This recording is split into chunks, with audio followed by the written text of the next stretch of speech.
Well, thanks so much for the opportunity to be here at LATASA 2021. My name is Benjamin Piper. I work at RTI International based out of Nairobi, and my role there is I'm the Senior Director for Africa Education. And in that role, I get the real privilege of working with several countries and several programs implementing large-scale interventions. I'm supposed to focus on Sub-Saharan Africa, but we have a few programs in the Middle East and Asia. But for the predominant portion of my time, I get to work and think about how to improve literacy outcomes at large scale in countries in this part of the world. And really a privilege to be here.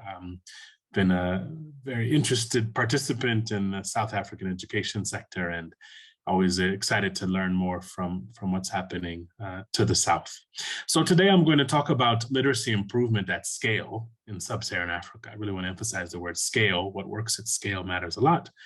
And in the context of COVID-19, both challenges and opportunities. And so we're going to kind of go worldwide tour through some data, but really thinking about how to improve literacy outcomes at scale. So this is a figure drawn from the World Development Report from the World Bank 2018. The normal presentation starting off with the depressing statistics. So stay with me.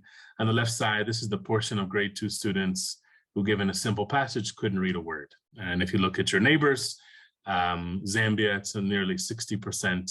Tanzania is around 30%. Malawi in the 90s. So it's a substantial problem in many countries in this part of the world where learning outcomes, particularly in literacy and particularly in lower primary literacy, are substantially lower than they need to be given our focus on equity and the kids in rural Sub-Saharan Africa that we care about so much.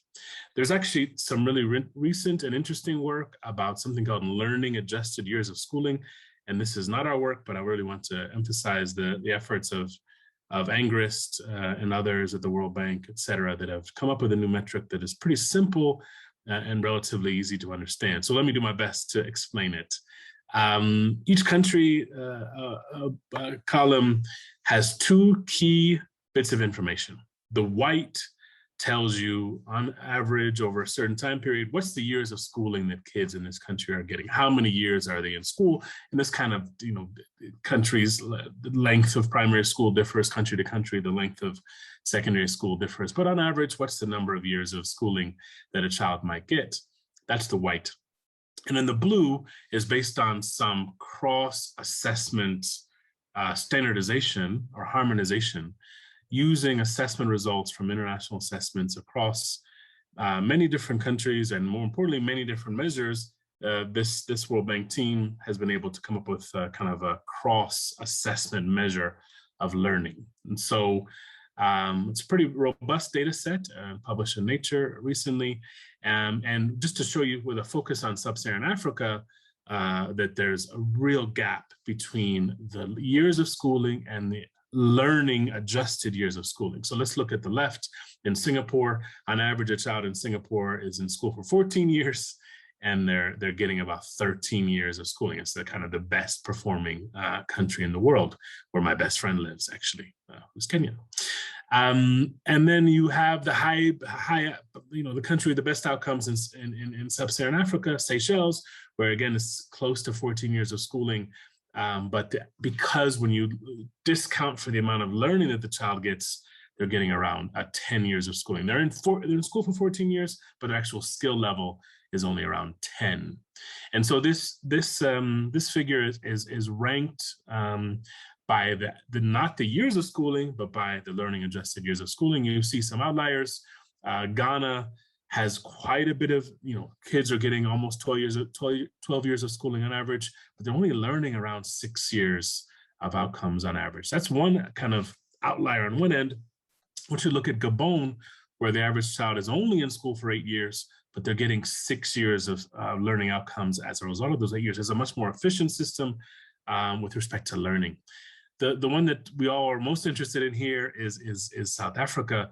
The average child, according to this data, is in school around 9 years, but they only get 5 years of outcomes. So the gap between how long a child is in school and how much skill they get from those years in school is pretty substantial in the South African data. And just to call it out, kind of it's 9.3 years but they're only getting 5.1 LAYS as the acronym, Learning Adjusted Years of Schooling. And I just wonder, for the participants, the delegates today, is that what you want to see in South Africa, and what can we do?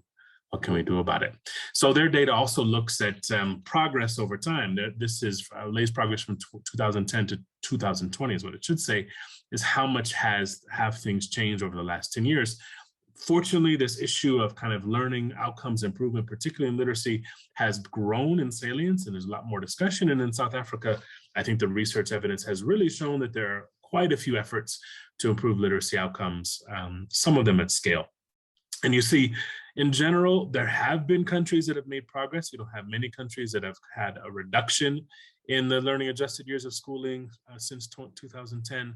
But what we see in South Africa is a pretty small change. Again, the data set for this a little bit different, but on average, we're at 5.6 learning adjusted years of schooling, and that has increased to 6.2. So good news that there's been an increase, but the pace of increase over a 10-year period is still way too low to really have South Africa be able to maximize learning for kids who are investing in school.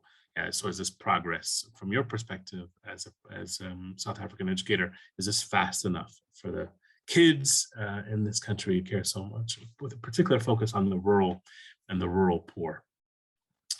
So that's kind of the status before COVID, right? So we're seeing that the outcomes aren't what we want, but then COVID came.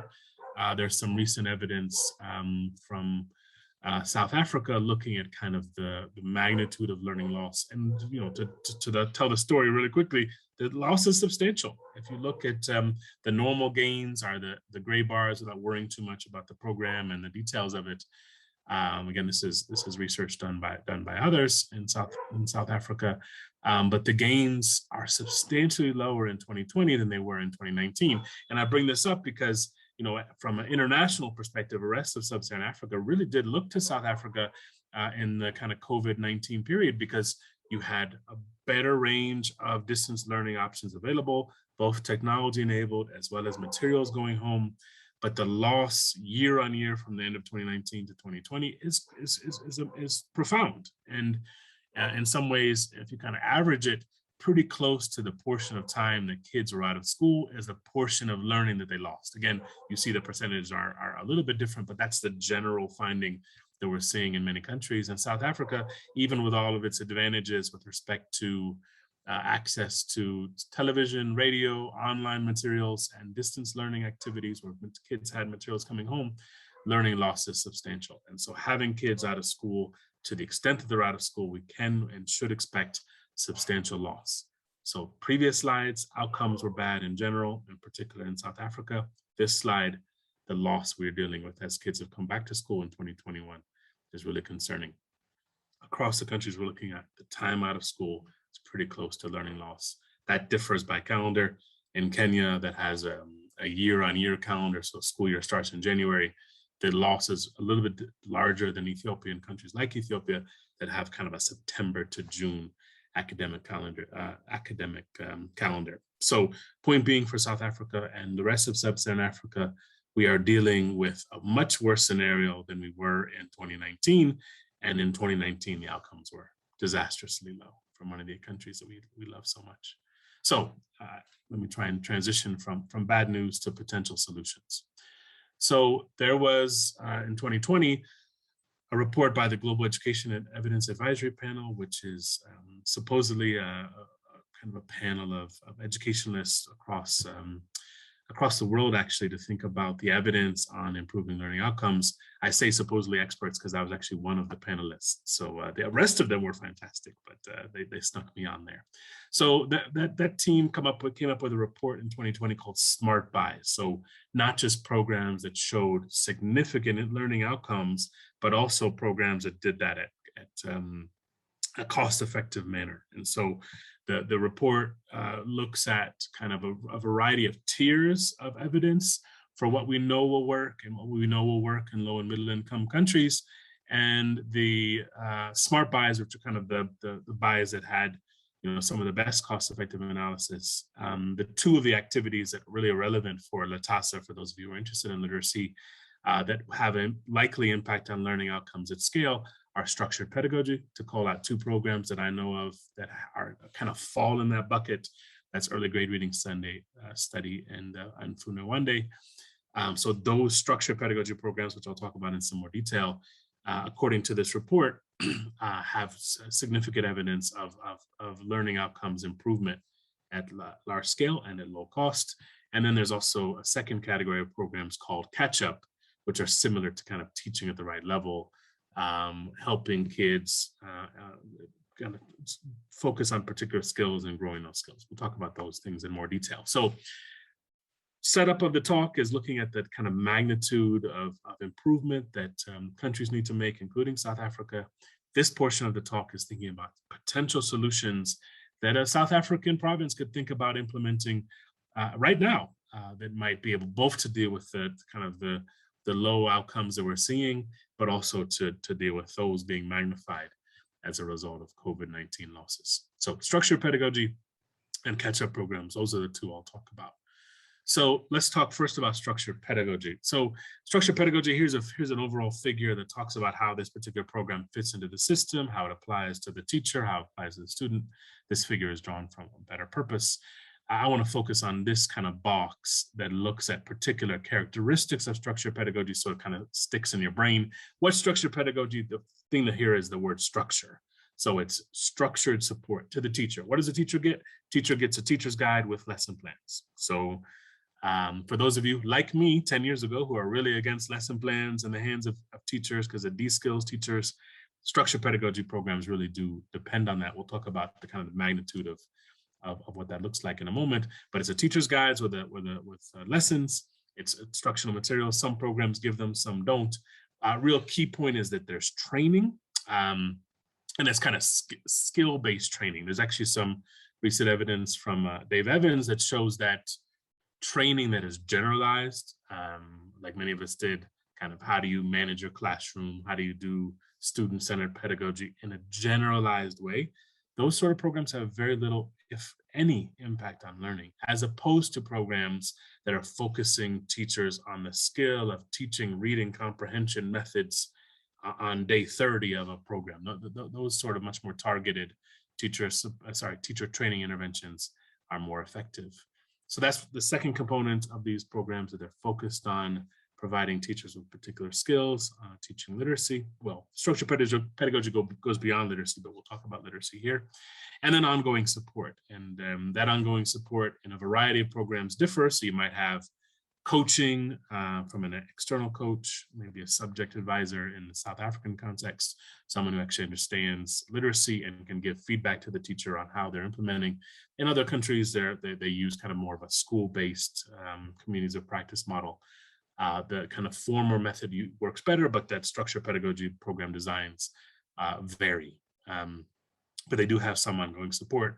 And the kind of the structured pedagogy program includes, in addition to what the teachers get with respect to the teacher's guides with lesson plans, the training that's focused on skills, and ongoing support to reinforce the implementation of these interventions, the students are also provided with learning materials, textbooks in particular. I know in South Africa, you have textbooks and there's also workbooks and a variety of things. But the key point about the structured part of structured pedagogy is it's linking the student material, the textbook or the workbook, to the teacher's guide. So the teacher is getting support in the materials on how to teach the individual lessons or activities that the student has. So that's the kind of definition of structured pedagogy. Again, the model is broader than that. It looks in the system and the interactions between assessment and stuff. But the thing I want you to take away are these kind of core elements of structured pedagogy.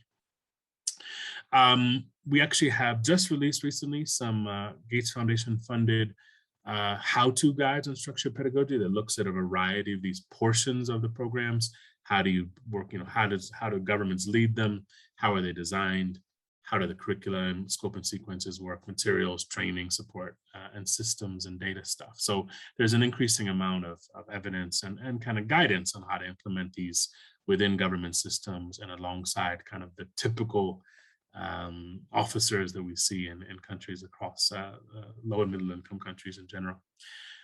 But so some of the information that's useful for us to think about with respect to this idea of structured pedagogy, it's not new. So One of the documents we worked on for this kind of lays out the history of structured pedagogy and how it's been used, the variety of implementations. And one of the examples I love to talk about is for centuries, the Ethiopian Orthodox Church, in the teaching of Ge'ez, which is the language that the scriptures are written in, they've used a structured approach. It's a very focused, to be honest, memorization heavy approach, but it's been used, and it's been used in kind of indigenous methods rather than external ones. The kind of history from there kind of walks through various other interventions that could still fall in the bucket of structured pedagogy, at least the way we're defining it, from even Montessori, even though the child's experience of Montessori is quite, choice-based. The guidance that teachers are given about how to implement them is quite specific. Another thing to focus on is kind of the 2000s and the 2006 period, where in the US, Reading First, Success for All, these are kind of focus interventions that are giving teachers guidance on how to implement. And the Rose Report really changed the teaching of literacy in the UK. And then these have also been, these sorts of methods have been utilized in Asia as well to great success. Vietnam and China are ones that we call out there. It's important to note that structured pedagogy, when we think about it, you might be thinking of the worst examples, which are sometimes heavily scripted.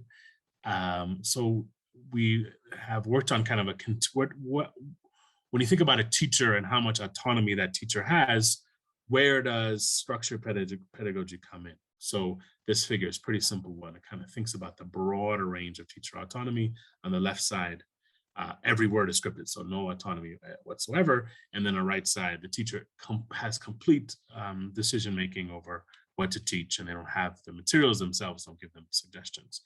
And so structured pedagogy, kind of the white box, suggests kind of the range of things that we would still consider structured pedagogy. And some of them are programs like, Bridge International Academies, which really at the beginning and for a while, scripted out every word for teachers. Some of the programs that I've supported or led have the kind of next activity of kind of scripting for several weeks. You probably have 2 pages a day for each lesson for the first couple of weeks, and then a page a day that gives the teacher, who now knows the instructional routine, knows how to do a segmenting activity. It doesn't say, this is how you do the segmenting activity. It says segmenting activity, and these are the words to use for that segmenting activity. Then the kind of still in the bucket of structured pedagogy, kind of steps for how to do them, prescribed activities that doesn't tell the teacher exactly what order to do them in. And then finally, kind of a menu of suggested activities the teacher might have experience in. So structured pedagogy does give some structure to the teacher, but the amount of structure within the individual program certainly differs. And some of the South African structured pedagogy programs that I've seen or I've studied have, they fall somewhere on this range, but they're certainly not kind of demonized, kind of every word, you're the robot, let's replace the teacher with a robot. I think that most of the structured pedagogy programs that I know of, and a lot of the ones that I know of that work best, give a lot more flexibility to teachers. We won't go into this in detail, but we actually did some analysis across RTI, where I work. We have a bunch of interventions that use a teacher's guide with lesson plans and actually analyze what sort of alterations to those lessons the teachers provide. And the evidence actually said that teachers who followed the lesson plans had better lessons than those who made substantial changes to the lessons.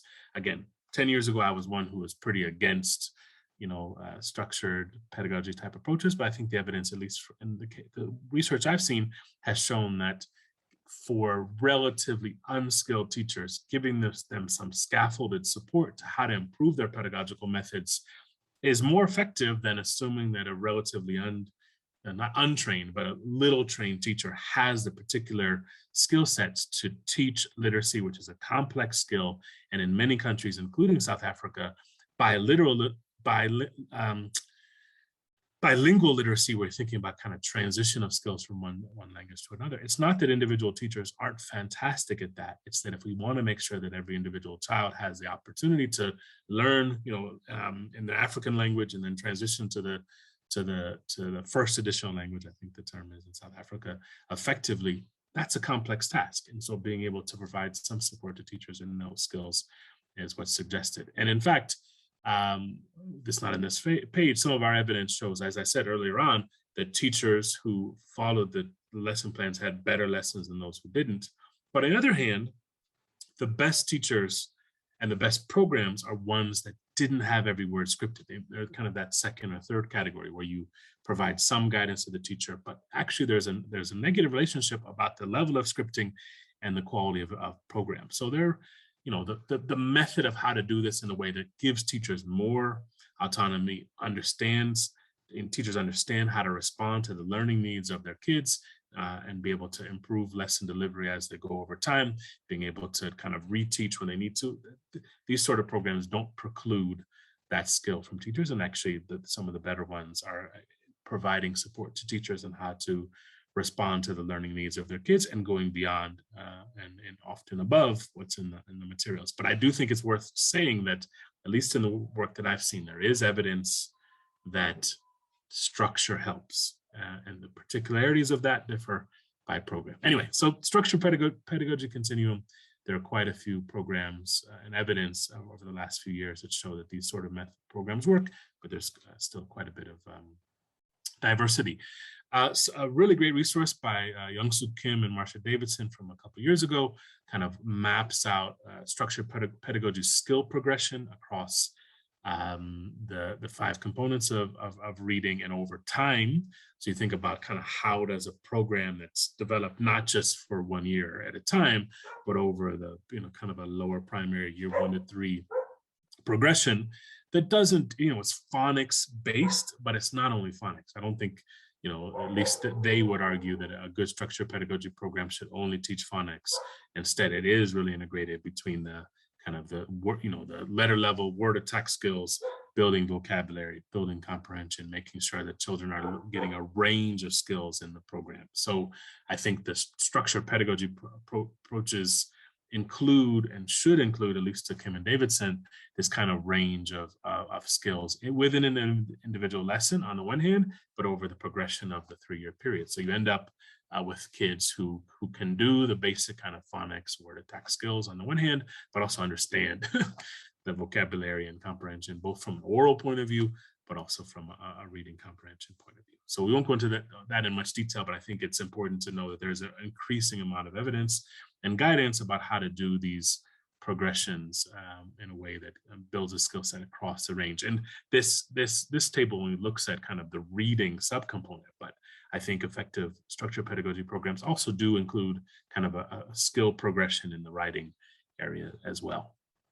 Now, to kind of bring you into the South Africa case, this paper just came across my desk this week. I don't know how to pronounce the authors, but I thought it was great looking at kind of the range of studies on literacy that have happened in the short and recent past in South Africa. And they bucket them in kind of small scale interventions, large scale interventions, and longitudinal ones. And the point I wanted to make is that the definitions here for large scale are still pretty small. So the one here at the top in the Free State, 24 primary schools.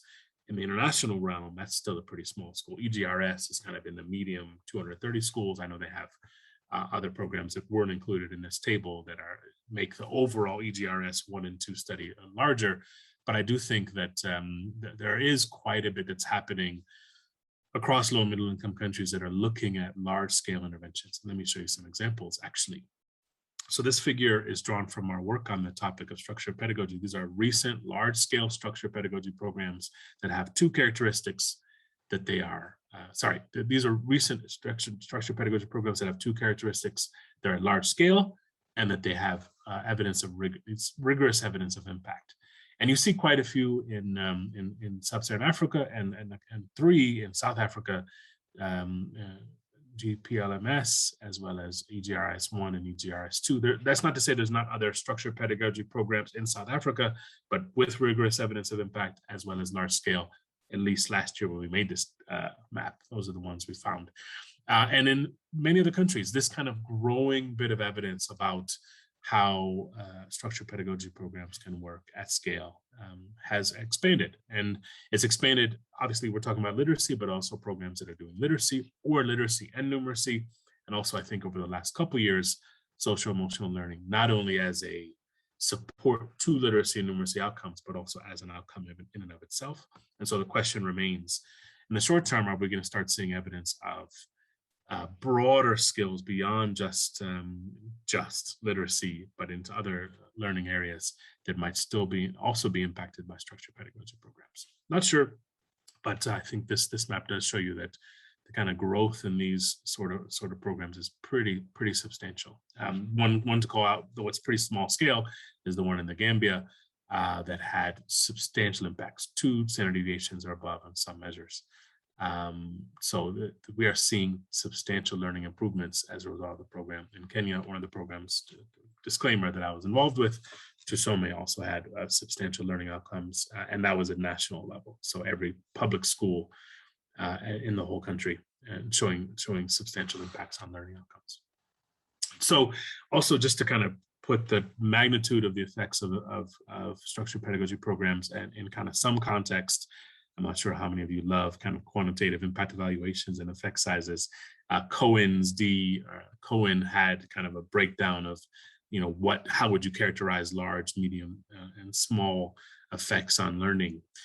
That's from a long time ago. So some recent work in the US from Kraft, and then the evidence we have here is actually from Evans again in Sub-Saharan Africa, to kind of put learning improvement outcomes across the scale. So in purple, kind of the effect size on the y-axis that would fall into kind of the various percentiles. So a mean effect size of 0.14 standard deviation is decent. And he's arguing that kind of like a 80th percentile, 0.25 standard deviation is really big, 80th percentile, 0.38 standard deviations, 90th percentile. So we did some work with Stern a couple years ago that kind of characterized these kind of programs in the US and internationally, and kind of trying to compare the magnitude of effects on literacy. In the US, these kind of structured pedagogy programs, in a recent survey, recent meta-analysis was showing about 0.22 standard deviation of effect size on average, so pretty large, at least according to the Evans kind of breakdown to the left. There was a Graham and Kelly, the international one, that's from Graham and Kelly from 2018 from the World Bank, and then the work we presented in 2019. 0.44 standard deviation effects on average, which is above the 90th percentile of effect sizes, according to the Evans, in low and middle income countries. What am I saying with all this rigmarole about effect sizes? Structured pedagogy programs in this part of the world at this moment are on average having big effects. The kind of the 0.44 includes some that are 1.0 and others that are 1.1. Point being, doesn't mean every single program works. It doesn't mean every single program works at the same magnitude, but there are substantial evidence and growing evidence of meaningful impact on learning outcomes from these structured pedagogy programs at scale. Now, my own hunch for why we're seeing kind of consistent impacts at that scale is because outcomes are so bad. So it's not that hard.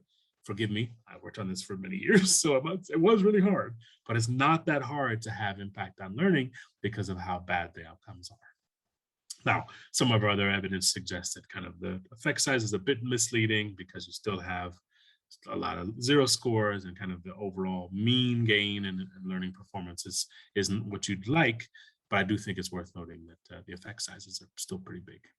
So all of that, stopping here, was kind of in one of the potential solutions that might be relevant for South Africa, is kind of the structured pedagogy that across these contexts, not every place you're seeing meaningful impacts, not in every program, but much bigger than we're seeing in a lot of other programs. And again, these are at scale. So one of the things that's a differentiator between the programs in gray on the right and the US, these are medium to large scale programs, kind of EGRS size and above, compared to the US, where these 0.22 standard deviation effects are in kind of small scale programs. So right now in Sub-Saharan Africa, including South Africa, we're seeing programs that are working that are much larger than some of the evidence that preceded it. Structured pedagogy is the one thing I want to talk about. The second is now moving to the second potential solution, teaching at the right level, or catch up. And so what I'm presenting to you now are actually slides that were developed by a set of colleagues of ours working with us in Kenya on the national program here. called Firm Africa that have worked on teaching the right level, connected to the Pratham activities in India. So just now we're transitioning from structured pedagogy into this idea of teaching the right level that might really be relevant for the COVID-19 response in South Africa. So here are the three key elements of TARO, teaching the right level. The acronym is TARO. One, you do assessments of where kids are. So the idea here is we have a classroom of 40 kids, 50 kids. Not every kid is at the same skill level. So how do we assess and understand what skill level those 40 kids are so that we can then group those kids to focus on the particular skills that those kids need.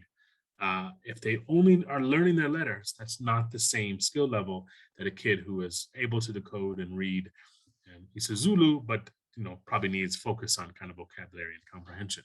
Having those kids in one classroom really makes the burden on a rural teacher quite difficult. So the idea of teaching the right level is let's differentiate the kids with the letter level, the word level, the sentence level, and the story level, and let's group them so we focus on those kids who need to know their letters in isiZulu from those kids who really need to focus on improving their fluency in decoding, fluency and comprehension skills. So that's the first key element, assessment and grouping. The second key element is this idea of activities and teaching learning materials. So as the groups are organized, the actual activities that are provided to the kids at the letter level and the group of kids who are at the higher levels. And then for a teacher or a volunteer who's implementing this teaching the right level program, the mentoring and monitoring. Pretty similar to the structured pedagogy discussion earlier, that these programs are shown to work more effectively when they have someone who's giving them feedback and support in the classroom as they implement these activities. So that kind of is the package of TARO. So just to give you an example, in Kenya, at least, of what a assessment might look like. It's a one-on-one assessment with a assessor and a student. And don't you wish that assessor had a mask on? I know it's outside, but this is pre-COVID era. So you want to be able to see, first you look at the syllable level. That's where it says syllabi. First, see if they can decode. In these Bantu languages, it's syllable is kind of the key element. And then you go to the word level, maneno, then you go to the sentences and you go to the story. So you kind of give a child opportunity to read at each level. And then you say, okay, if a child knows their syllables but doesn't know the words, we should focus on their ability to decode the syllables, put them together and make words, so you have a group that's focused on a level. So knowing each individual child's level is a key part of the assessment. And then after you figure out where they are, then you give them particular skills, particular activities that are focused at their level. So it might be reading a story like the second picture. It might be kind of focusing on comprehension skills. The third picture might be still focused at the letter level, the fourth picture. So activities within a classroom differentiated by skill level. So, teaching the right level started in India, but they've really expanded into Sub-Saharan Africa. This slide shows you the 10 countries as of a few months ago where the TARO Africa, JPAL, Pratham team were working differentiated by kind of the level of support. So the idea from the evidence that was shared in this Global Education Evidence Advisory Panel last year, that this is an intervention that works. Actually, in the 2020-21 period post-COVID, there's actually several other countries that have started to implement at larger scale or make it part of their intervention as a way to improve and respond to COVID-19 learning losses. So I have given you bad news. Learning outcomes are really low, and talked about two potential solutions, the first being structured pedagogy, and the second being this idea of teaching at the right level. Here are my recommendations. This is my last slide. First off, this, I would argue, is a golden era in literacy improvement in low and middle income countries. We are seeing a large number of programs make a difference. It doesn't mean every single one does, but we are seeing things that work, including things that work in South Africa. I mentioned a few examples from Luande and early grade reading study are two, at least, that fall in the structured pedagogy category. But the second point is really critical. Business as usual won't work. If we just leave these teachers to do what they've been doing isn't working. Now, I am a teacher. I love teachers. I'm coming from a teacher education point of view. I appreciate them, but we're not criticizing them as individuals or the teacher unions who support them when we say that business as usual won't work. The inequity that exists in so many countries, not only between the rich and the poor, but the rural and the urban. So business as usual won't work. We've lost so much in 2020. We need to do what we can to work to support them.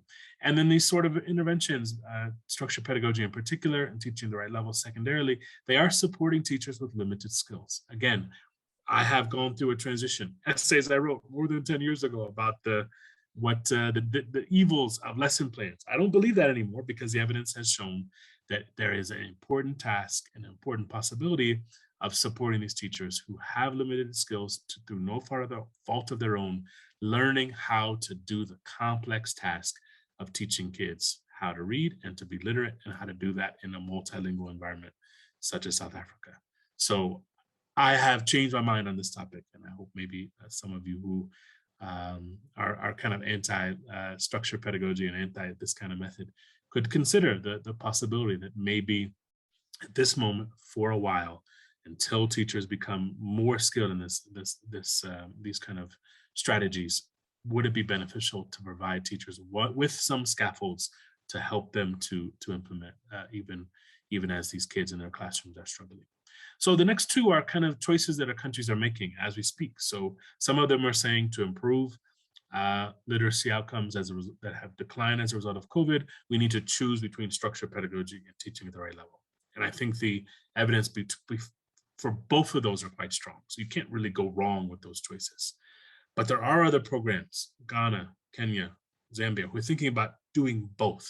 Let's do a structured pedagogy lesson to teach isiZulu and English in the normal instructional time for those lessons in the day. And let's use structured pedagogy methods to do that. And in combination, let us do teaching at the right level, supplementary remediation lessons just before lunch or just after lunch, or to kind of use a lesson that hasn't been well utilized in the past for the teaching at the right level. If I was able to advise countries, governments, this is my suggestion. Let's get better instruction on a daily basis that would cover the range of skills through a structured pedagogy program. And let's combine that with some targeted group-based instructional support in a kind of a catch-up intervention in some extra period, ideally before a lesson. So your province, your research organization might be choosing between these options.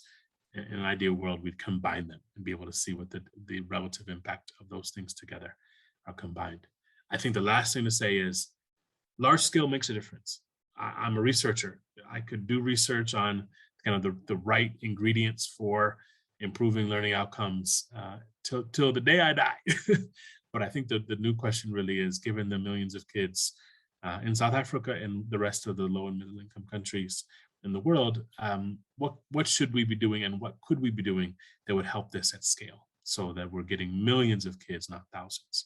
And I think the evidence on that is actually quite encouraging, that there are more programs that have shown evidence at large scale than there used to be, particularly on improving learning outcomes. So it might be that kind of piloting small scale interventions isn't the way to go anymore, but there is a process of kind of getting to large scale. And I think that there are several opportunities from research in South Africa that is working at medium scale that could be considered for large scale. So if you are in some place of influence, to think about kind of the process of helping a government, helping a variety of levels of government to implement these sort of approaches at medium to large scale. There's nothing that matters more, I would argue, in this 2021, 2022 period where we're trying to deal with the loss. There is no getting away from COVID, but there are ways to get away from the COVID learning losses that we've experienced and the kids we love so much have experienced. So thank you so much. I think as a researcher, I'm encouraged about where the status we are, and I hope that this has been helpful in thinking about what you and your organization or as a country could do. Thank you so much.